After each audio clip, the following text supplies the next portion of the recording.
Jumpa lagi sobat, melanjutkan kisah Jejak di Balik Kabut karya S.H. Mintarja untuk Anda semuanya.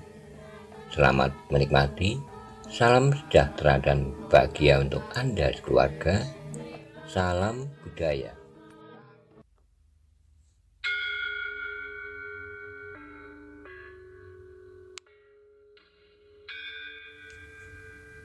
Pada episode sebelumnya dikisahkan, Ki Panengah, Ki Waskito, dan Ki Kriyodarmo sedang berada di tengah hutan Jabung, di mana tempat itu akan didirikan padepokan.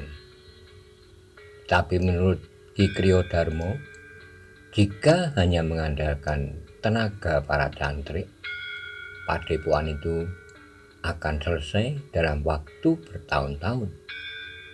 Bagaimana kisah selanjutnya? Simak bersama-sama.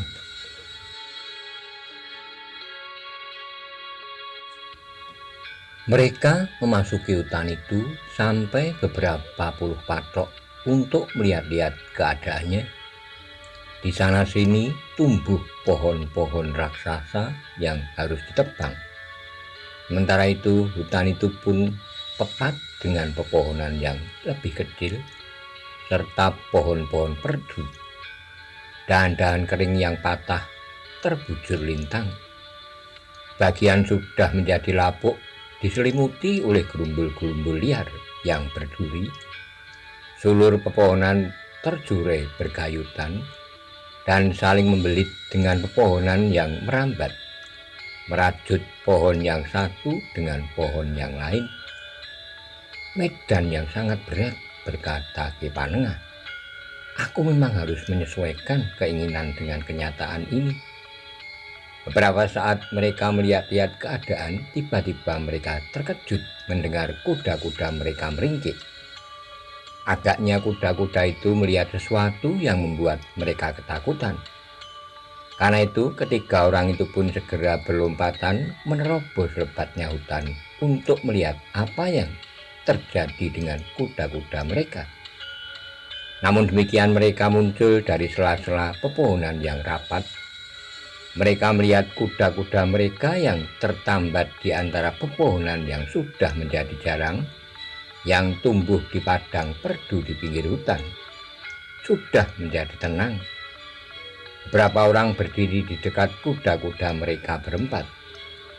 3 orang di antara mereka mengelus leher kuda-kuda yang gelisah itu sehingga menjadi tenang kembali.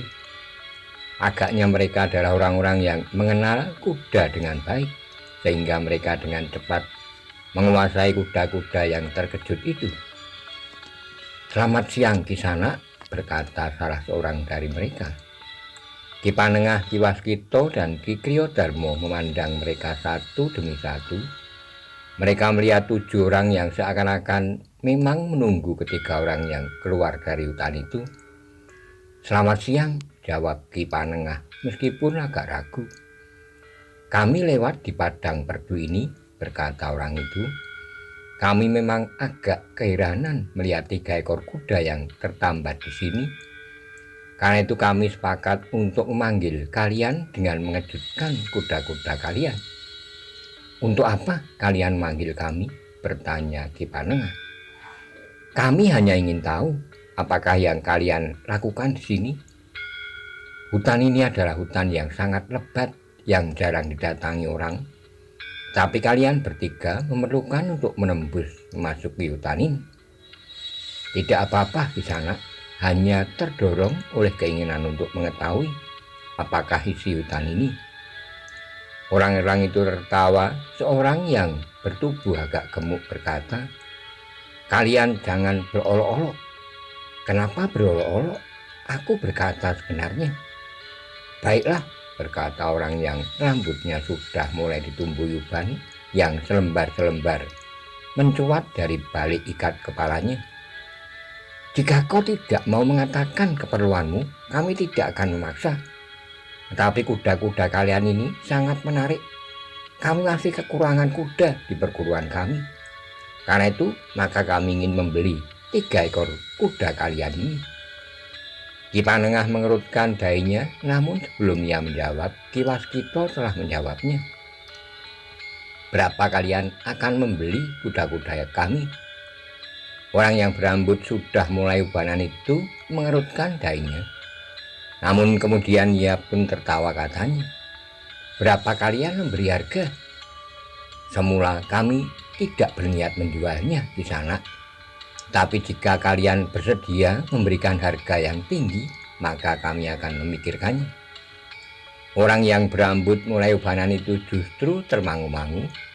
Namun orang yang bertubuh agak pendek itulah yang menyaut. 3 keping, kami mempunyai uang 3 keping untuk membeli 3 ekor kuda kalian. Ki Waskita sama sekali tidak terkejut. Ia sudah menduga bahwa orang-orang itu akan memberikan jawaban asal saja mengucapkan kata-kata. Karena itu maka Ki Waskita segera menyaut, 1 penghargaan yang tinggi. Orang lain tidak akan berani menghargai kuda-kuda kami semahal itu, sama dengan nilai 3 pincuk nasi. Orang yang bertubuh gemuk itu mengerutkan kening, namun kemudian ia pun tertawa, katanya, nah, bukankah kami sudah berbaik hati? Sekarang relakan kami membawa kuda-kuda kalian. Kami akan memelihara dengan baik. Nanti dulu di sana, cegah Ki Waskita. Sebelum kalian pergi, aku ingin bertanya, siapakah kalian dan kalian datang dari perguruan mana? Orang yang rambutnya mulai ubanan itu melangkah maju sambil berkata, sudahlah, jangan bertanya macam-macam. Kami anggap persoalan di antara kita sudah selesai. Kalian belum bayar 3 keping uang. Orang yang rambutnya mulai ubanan itu berkata, hentikan guruanmu itu. Kami akan membawa kuda-kuda kalian. Tunggu di sana. Kalian belum menjawab. Kalian itu siapa dan dari perguruan mana? Orang berambut ubanan itu tidak menjawab. Demikian orang yang agak gemuk dan orang-orang yang lain. 3 orang di antara mereka sudah siap untuk melepaskan ikatan ketiga ekor kuda itu untuk dibawanya pergi, sementara yang lain pun telah beranjak pula dari tempat mereka. Namun Ki Waskita pun justru tertawa sambil berkata, kalian memang lucu. Kalian ingin mencuri kuda di hadapan pemiliknya. Kok kira kami akan membiarkannya? Kalian mau apa, kakek-kakek? Bertanya orang yang berwajah garang dengan goresan cacat di keningnya. Jangan main-main dengan orang-orang tua, berkata Ki Waskita. Sebaiknya kalian pergi saja. Ketujuh orang itu tidak menghiraukan peringatan itu, namun Ki Waskita memang tidak membiarkan mereka pergi membawa kuda-kuda mereka. Karena itu maka ia pun berkata sambil memungut batu sebesar telur, jangan memaksa kakek-kakek tua ini kehilangan guruannya. Aku dapat melempar siapa yang mencoba membawa kuda-kuda kami. Orang itu tiba-tiba saja tertawa keras-keras. Seorang di antara mereka berkata, kau memang seorang badut yang lucu, kek.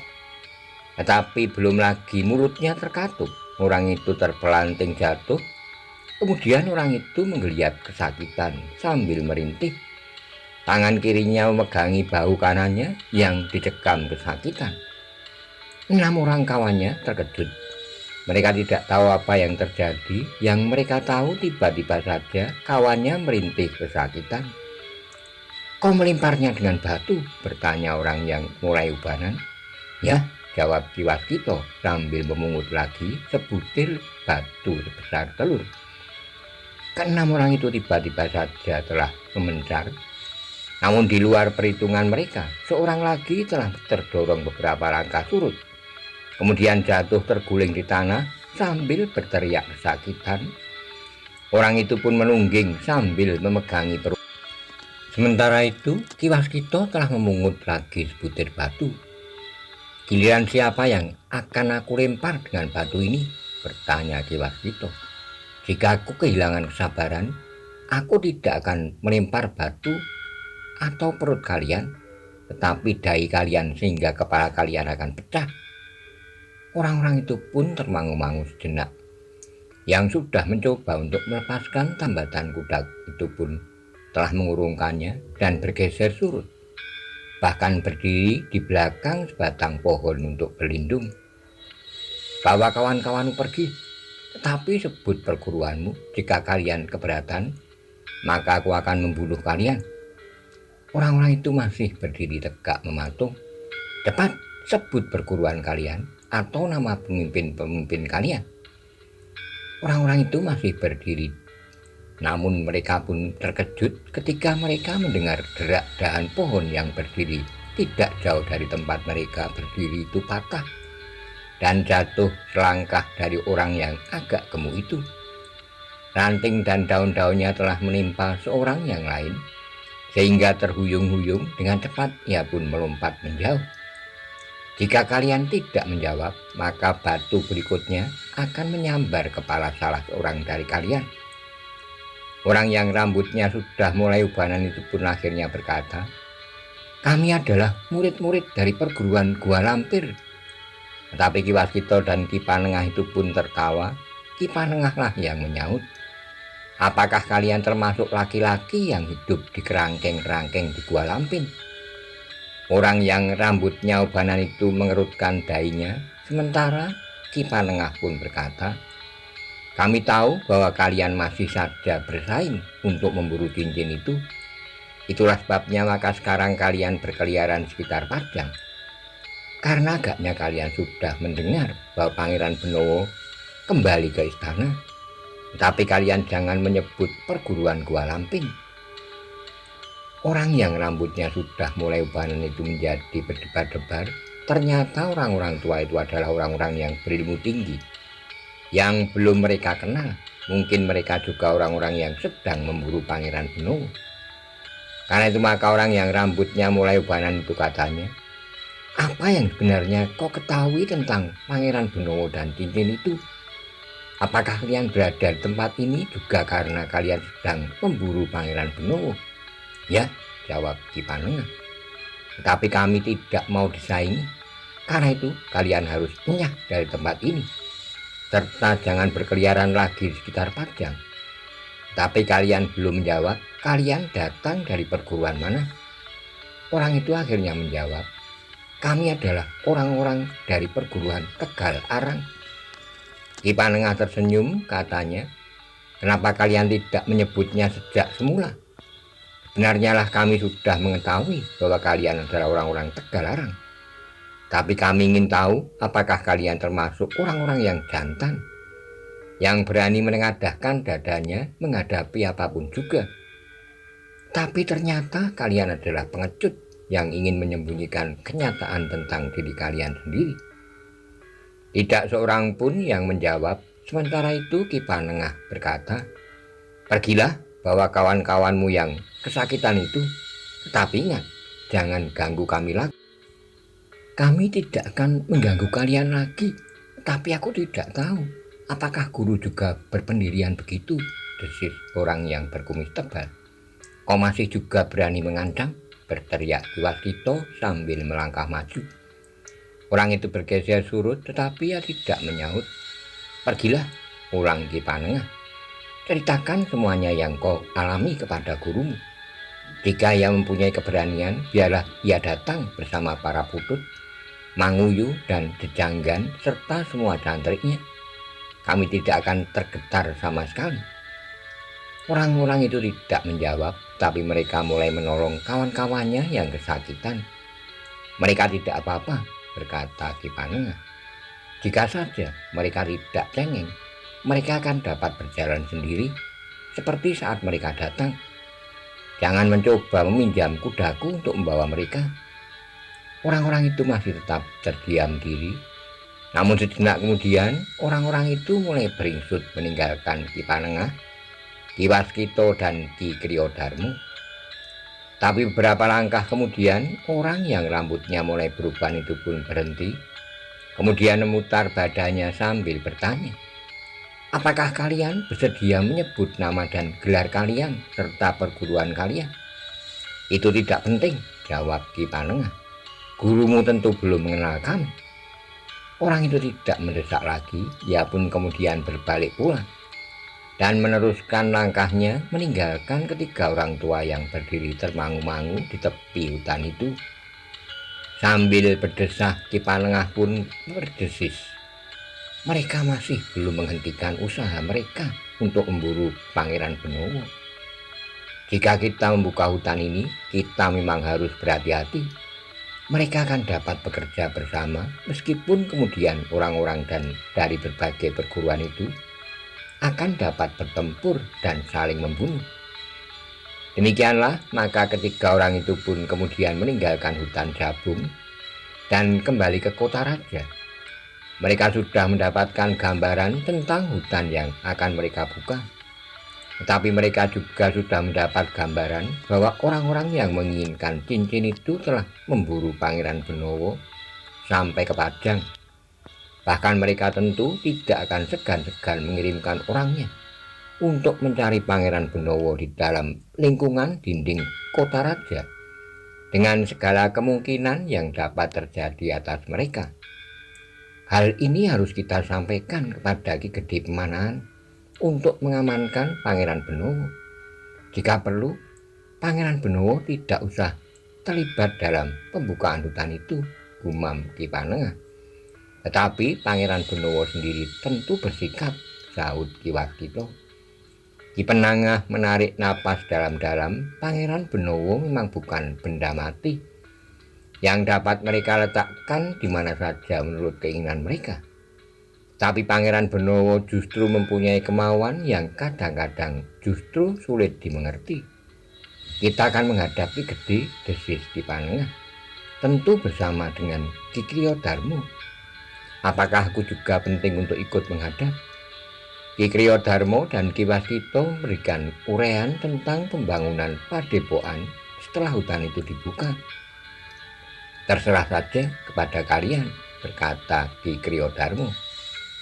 Dalam pada itu Ki Panengah dan Ki Waskita masih belum memberikan keterangan kepada murid-muridnya. Namun Ki Panengah pun berkata, bersiap-siap sajalah, kita akan segera mulai dengan kerja yang sangat berat. Sebenarnya lah di hari berikutnya, Ki Panengah, Ki Waskita dan Ki Kriyodarmo telah menghadap Ki Gede Pemanahan untuk memberikan laporan tentang keadaan hutan Jabung yang akan mereka buka. Ki Gede Pemanahan tersenyum, katanya, aku dapat mengerti Ki Panengah. Jadi bagaimana sebaiknya menurut Ki Panengah? Kami akan meminta bantuan Ki Gede untuk membuka hutan itu, tetapi bukan berarti bahwa anak-anak kami dari padepokan tidak akan melakukannya. Kami para pengasuh berpendapat bahwa anak-anak kami harus tetap terlibat dalam pembangunan padepokan itu. Tetapi kami pun berpendapat bahwa kami tidak boleh mengorbankan waktu terlalu banyak dari anak-anak tersebut. Baiklah Ki Panengah, aku akan persiapkan tenaga yang kau inginkan itu. Ki Gede menarik napas dalam-dalam, namun kemudian katanya pula, selain untuk mempercepat pembangunan padepokan itu, Ki Panengah dan seisi padepokan itu juga memerlukan pengamanan. Ki Panengah mengangguk-angguk, ia segera mengerti apa yang dimaksud oleh Ki Gede. Karena itu, maka Ki Panengah pun telah menceritakan pula kehadiran orang-orang dari perguruan Tegalarang di hutan Jabung. Pangeran Benowo tetap terancam oleh orang-orang yang memburu cincin itu, Ki Gede. Kami sebenarnya menginginkan agar Pangeran Benowo tidak terlibat dalam kerja di hutan Jabung. Tapi aku yakin bahwa Pangeran Benowo tidak akan bersedia. Ya, aku pun sependapat bahwa Pangeran Benowo akan menolak jika Ki Panengah mengusulkan kepadanya agar Pangeran Benowo tidak usah ikut ke hutan Jabung. Ia pun akan menolak jika diusulkan kepadanya untuk menyimpan cincin itu, karena ia tahu bahwa hanya Haryo Wisoko juga sedang memburu cincin itu pula. Jadi menurut Ki Gede, orang-orang yang akan membantu hutan itu adalah orang-orang yang akan mampu melindungi kalian pula, seluruh keluarga padepokan. Bukan maksudku mengatakan bahwa orang-orang yang akan membantu membuka hutan Jabung itu memiliki kemampuan melebihi Ki Panengah, Ki Waskita, dan Ki Kriyodarmo dan anak-anak dari padepokan itu. Tapi jumlah mereka akan dapat ikut menentukan. Jika orang-orang yang menginginkan Pangeran Benowo karena Pangeran Benowo membawa cincin itu, jumlahnya terlalu banyak, maka kemungkinan buruk akan dapat terjadi. Tetapi dengan orang-orang yang aku kirim untuk membuka hutan itu, maka jumlah itu akan dapat. Ki Panengah menarik napas dalam-dalam. Di luar sadarnya, Ki Panengah itu menegaskan, apakah Ki Gede akan mengirim sekelompok prajurit ke hutan Jabung? Ki Gede mengangguk-angguk, katanya, para prajurit akan membantu Ki Panengah membuka hutan itu, tapi mereka tidak akan hadir di hutan itu sebagai prajurit. Mereka akan luluh dengan para cantrik dari padepokan Ki Panengah sebagai satu wujud sumbangsih dari para prajurit. Terima kasih Ki Gede, desis Ki Panengah. Nah, tentukan saja kapan Ki Panengah akan mulai membuka hutan itu. Sekelompok orang akan ikut bersama para cantrik dan membuka hutan Jabung itu. Meskipun setiap hari mereka bergulat dengan senjata, tapi mereka tidak akan canggung mempergunakan kapak untuk menebang pepohonan di hutan itu. Demikianlah maka Ki Panengah, Ki Waskita, dan Ki Kriyodarmo, seorang yang memiliki pengetahuan luas dan memadai untuk membangun sebuah padepokan, telah menentukan saat untuk mulai membuka hutan itu. Orang tua para cantrik pun telah diberitahu saat yang penting itu.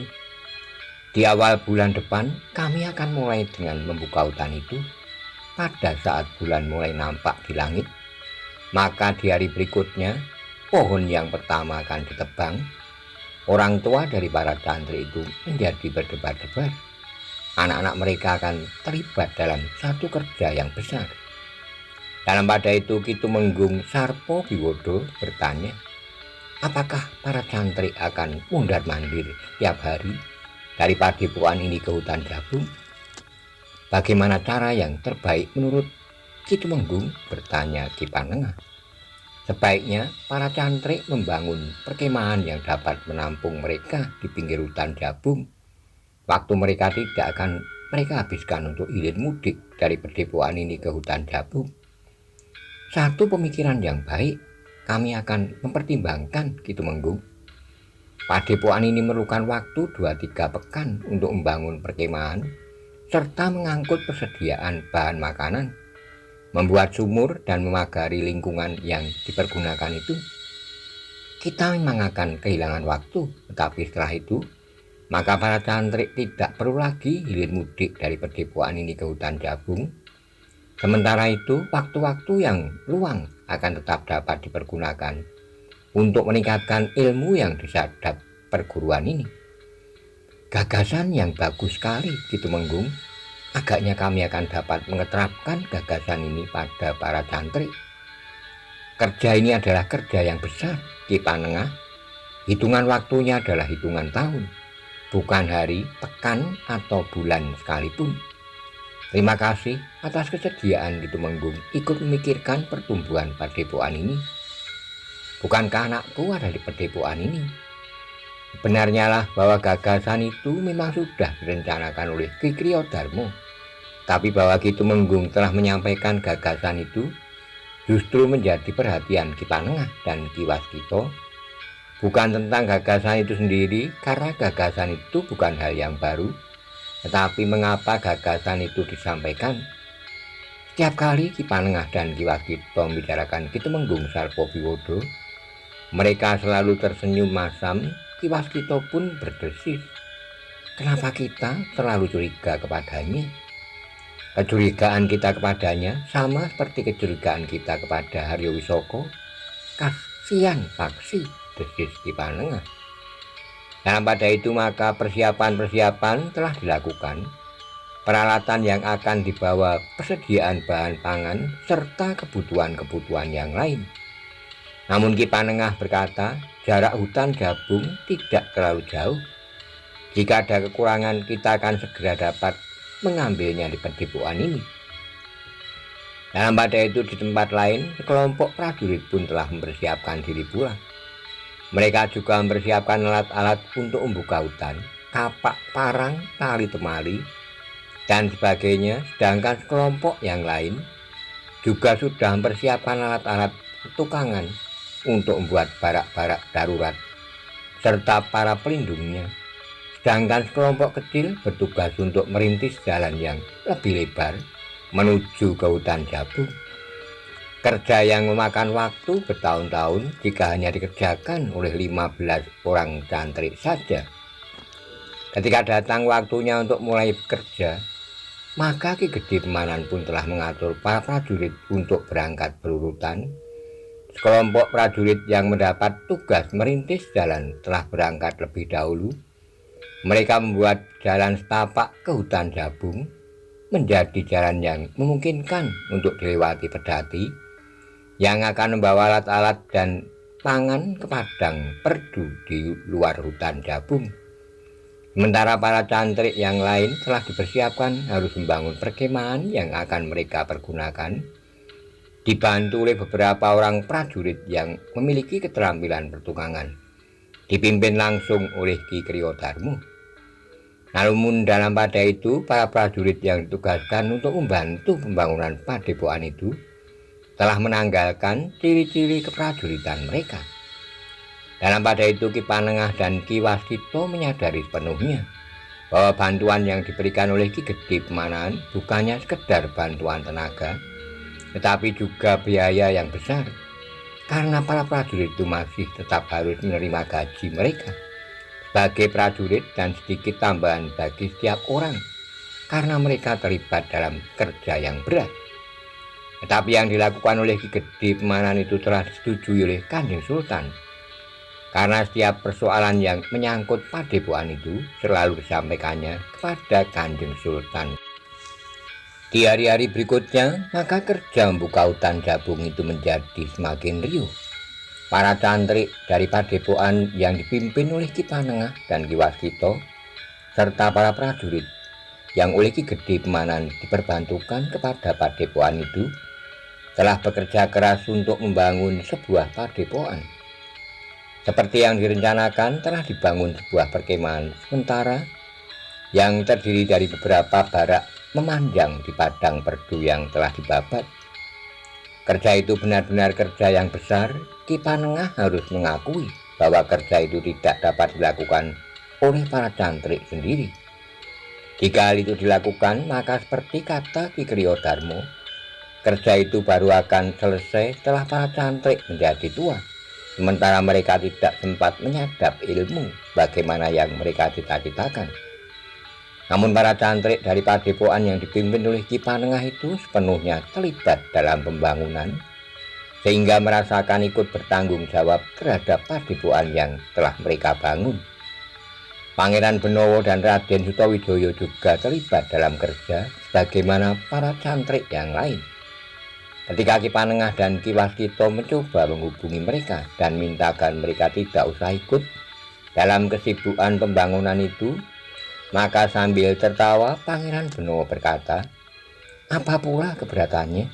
Bukankah dalam kerja itu terdapat banyak orang, sehingga tidak seorang pun akan mengganggu aku?"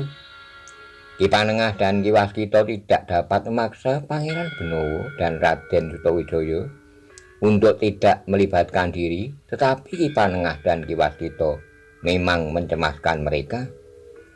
Dalam pada itu kerja yang besar itu ternyata selalu diawali oleh dua orang dari jarak yang cukup jauh. Kedua orang itu dengan cermat mengikuti kerja para cantrik dan para prajurit itu dengan seksama. Namun akhirnya mereka mendapat kesimpulan bahwa di hutan Jabung terdapat kekuatan yang cukup besar dan sulit untuk diatasi tanpa persiapan yang memadai. Ternyata Pangeran Benowo mendapat perlindungan yang kuat, berkata salah seorang dari mereka. "Kita memang harus bersabar. Kita tidak akan dapat bertindak dengan tergesa-gesa jika kita ingin berhasil," sahut yang lain. Tapi agaknya Arya Wisoko tidak sabar lagi untuk menangkap Pangeran Benowo. Saat ini adalah saat yang tepat untuk menangkapnya dan mengambil cincin dari tangannya. Jika waktunya tertunda-tunda, Arya Wisoko mencemaskan bahwa cincin itu sudah tidak berada di tangan Pangeran Benowo lagi. Tapi apakah cukup kekuatan untuk menguasai para cantrik dan para prajurit yang bekerja membuka hutan itu?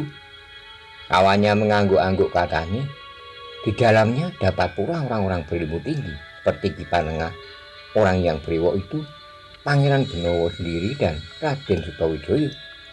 Kita hanya wajib melaporkan apa adanya. Segala sesuatu terserah kepada Haryo Wisoko. Tapi kedua orang itu masih harus menunggu 2 hari lagi. Seperti hari-hari sebelumnya, mereka pun selalu datang dan mengawasi kerja yang sibuk di hutan Jabung. Beberapa batang pohon raksasa sudah dirobohkan, sementara beberapa balok yang panjang telah berdiri. Barak yang tiang-tiangnya dibuat dari batang-batang kayu bulat yang panjang, sebentar bambu petung, sementara itu kerangka atapnya dibuat dari bambu basah yang juga banyak terdapat di hutan itu.